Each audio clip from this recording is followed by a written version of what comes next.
Hi, I am Naval Kishore, your host and educator from the channel Thermal Engineering and its applications.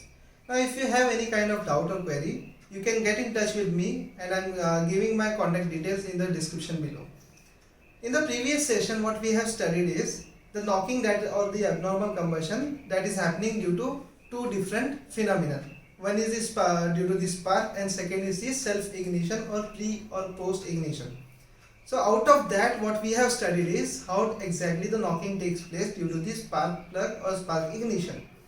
So if you are new to this channel, first of all see the previous video and the link is given on the info button over here. So let us start with the topic today. As we have already covered the spark knock ignition phenomenon that is leading to the knocking, no need to discuss over that. But today focus point of view will be surface ignition knocking. So first of all, let us define what exactly is the surface ignition or how exactly it occurs. So there are main two reasons for the surface ignition to occur. One is the temperature and pressure of the cylindrical walls or the piston surface or any other component that is taking part or that is inside the combustion chamber where the main combustion process is happening. So this can be even the valves, this can be spark plug, this can be piston top surface or this can be cylindrical walls. So based on the temperature and pressure condition, if it is very high, the surface ignition is meant to happen for the charge that is taken inside. Now second reason behind that is the glowing particles. Now what are exactly the glowing particles? These are nothing but the burning mixture that is these are nothing but the burning mixture that are coming down into the expansion stroke and those are breaking down into the fragments and those are creating certain amount of ignition where the flame hasn't reached yet. So these are basically two different categories that are leading to the surface ignition knocking. Now the now the surface ignition knocking is basically divided based on two factors. Those factors are the end gas history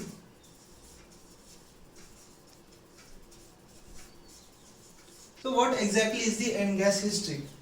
So as we already know that the flame is propagating at a certain direction towards the piston. So whatever the end gases are present, you can say just in the neighborhood of the flame propagation or the main flame, those end gases will be having certain temperature and pressure. So this is nothing but the same point that we have discussed, but the history of those gases will be determining what type of ignition can we get. And second thing is ignition of the ignited, basically the self-ignited flame.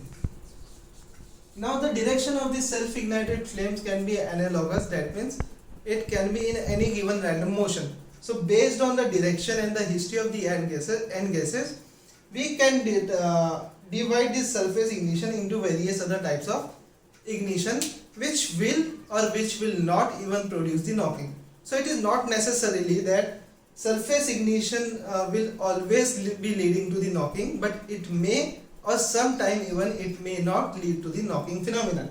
So that is what we are going to see today.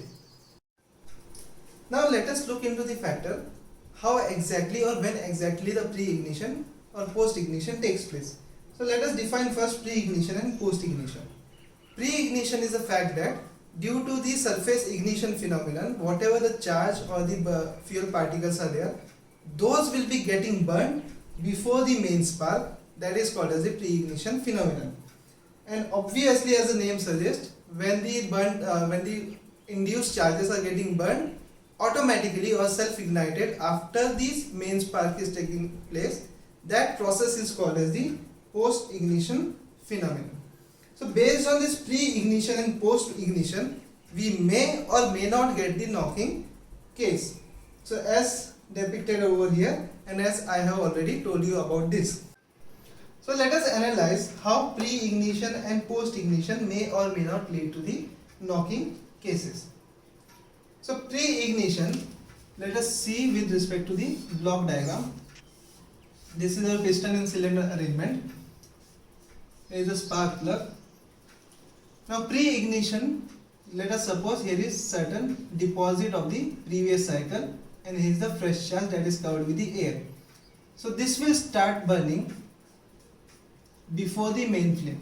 So what can happen is the propagation of this flame and then later the propagation of the main flame may collide with each other. So this is obviously going to give the knocking result. But in some cases, suppose here is the deposit that we have on the wall and the piston, and here is the fuel particle that is covered with the air, and this starts burning, but flame never reaches over here. So this phenomenon is not going to give the knocking cause over here. So pre-ignition can give knocking, and at the same time pre-ignition may not be responsible for the knocking. Now let us try to find out how exactly post-ignition is going to give the knocking phenomenon. It's simple. Now as the flame is traveling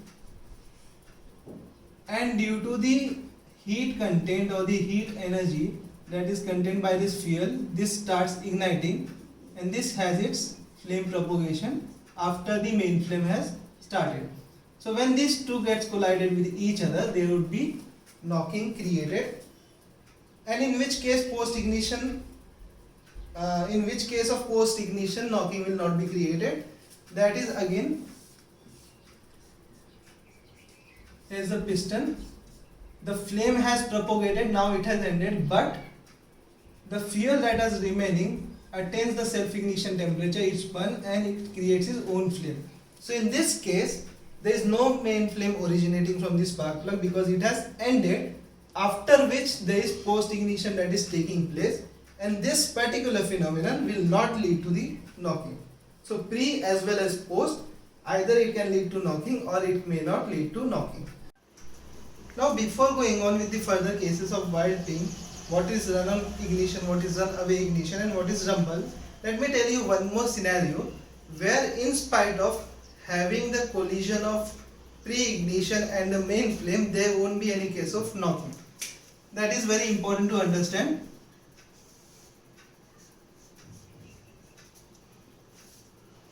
So suppose here is certain deposit on the spark plug itself.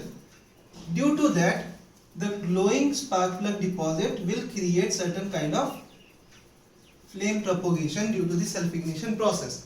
But after this, soon after that, there is generation of the spark which will be giving the main flame. Now due to the expansion process, all the gases will be try to come into the motion of the piston, due to which the pre-ignited flame and the main flame will drive in the same direction, thereby combining together, and there is no scope of bombardment into each other. Rather, they will be traveling along the same path. Therefore, it won't be leading to any pressure variation. Hence, in this case, there is no knocking observed in case of pre-ignition. So, in spite they are traveling along the same side, stop. Now, let us look into two important type of knocking that is taking place. One is the wild ping and one is called as the rumble. Now, here as per the chart I have shown is wild ping will be caused due to the factors that are causing knocking, and the rumble is caused due to the factor that may not cause knocking. Now this factor is important to study because we should understand the factors may not be able to cause the knocking, but the main flame propagation is also having certain part of contribution in the knocking phenomenon. So let us see how and exactly in what procedure does this knocking occurs. Now let us try to understand wild ping in this detailed discussion. So first of all, what we should know is what is the source of this wild ping that is taking place and how is the name derived. As the name suggests, the knocking that is taking place, it happens for a very shorter span of time, and the noise that is produced is very high of the lower pitch. So when we consider this wild ping, what is the source for the wild ping? Now this is happening due to the very early ignition, surface ignition that is taking place, and to top up to that, one important thing is fragments that are created or that are forming by breaking up of the glowing molecules or the glowing particles from the burning fuel air mixture.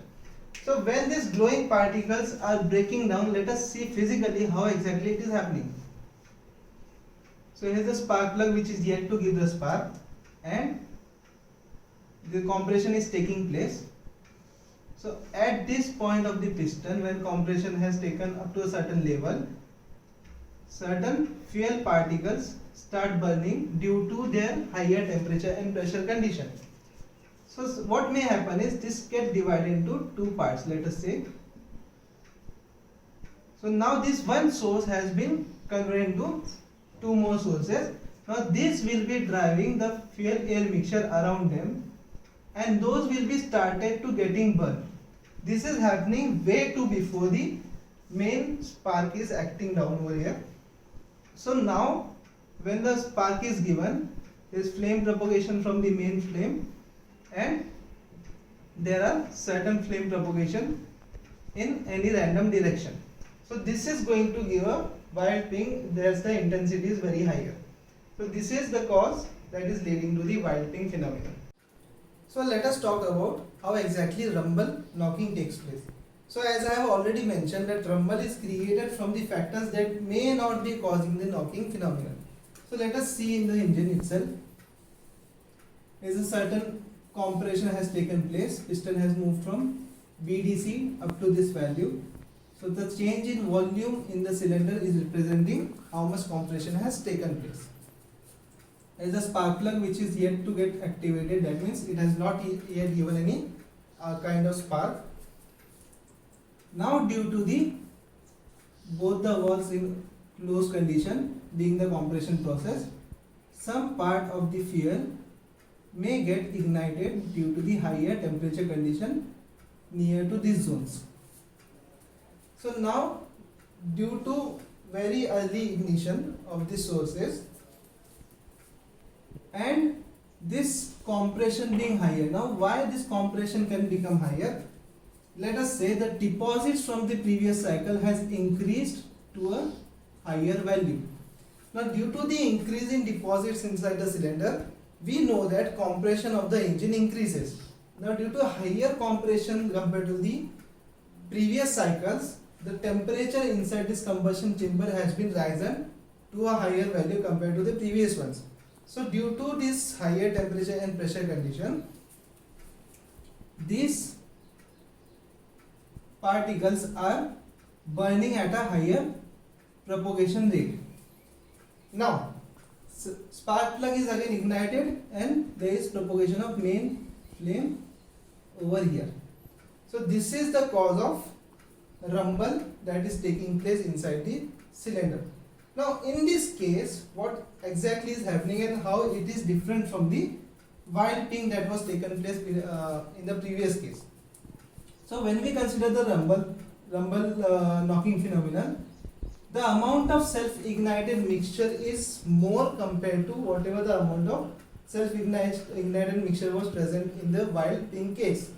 Therefore, the bombardment of self-ignited flame with the main flame is higher in rate.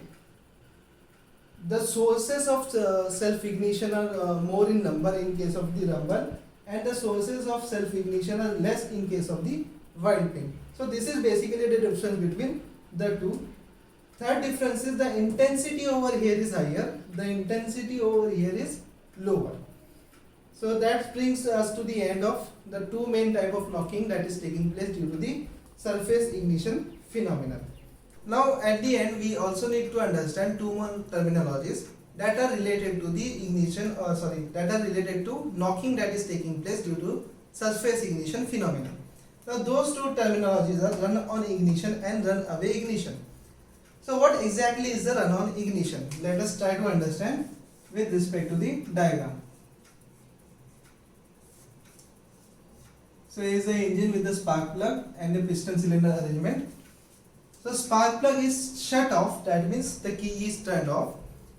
Now when spark plug is shut off, even in that condition engine will start to engine will be in running condition and it will be continue to in the same situation as well. Means what? The combustion is taking place, the combustion is not stopping. So what may be the condition? The higher temperature and pressure condition that is existing inside the cylinder does not reduce. So what may be the sources or causes for that? The cooling system, first of all, the cooling system may not be efficient to that level up to which it should be removing or extracting the heat from the engine. Second thing, the compression ratio keeps on becoming higher. That means what? The scavenging is not taking place to a proper level. So if scavenging is not taking place to a proper level, what will happen in that case is the burnt particles from the previous cycle will start to accumulate inside this chamber and it will keep on increasing the compression ratio from the same dimension. So due to that same condition, due to higher compression ratio, the run-on ignition will keep on continuing. Means even after switching off the engine, we get the ignition process continue. Now don't worry, it won't be for longer duration of time, but you can measure the noticeable difference between the timing. Now second thing is run away ignition. Now this particular ignition is with respect to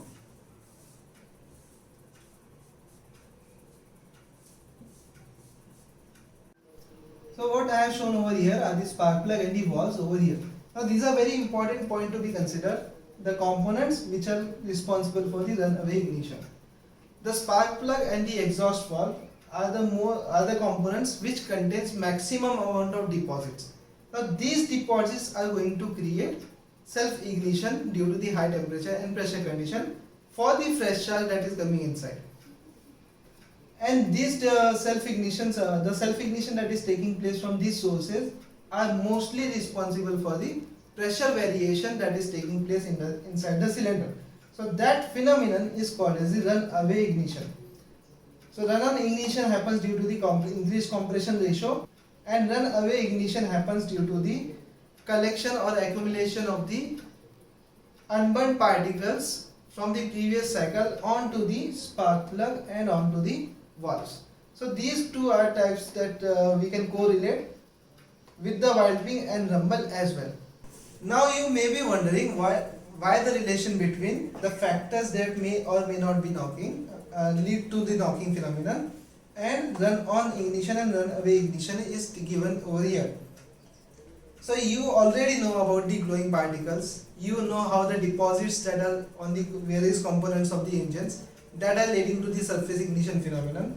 You also know how the compression ratio is leading to the self-ignition process. So all these factors may or may not cause the knocking. But what is the relation between those factors and run-on ignition and run-away ignition? So run-on ignition I have already explained, it is happening due to the compression ratio. So those may be directly or indirectly related to the factors that may or may not cause the knocking. Same goes with the runaway ignition that is taking place due to the fragments or the glowing particles. Again, those factors are somewhere related which may or may not cause the knocking. So in this way what we have studied is the overall structure of abnormal combustion in SI engine. Somewhere it is not easy to understand, but if you have any doubt or if you want to get certain detailed explanation regarding some points, also if you want to have the relation between the run-on ignition and runaway ignition with the wild ping and the rumble knocking phenomenon, you can contact me directly. So thank you. If you have liked the video, please hit the like button, share with your friends in order to spread the knowledge.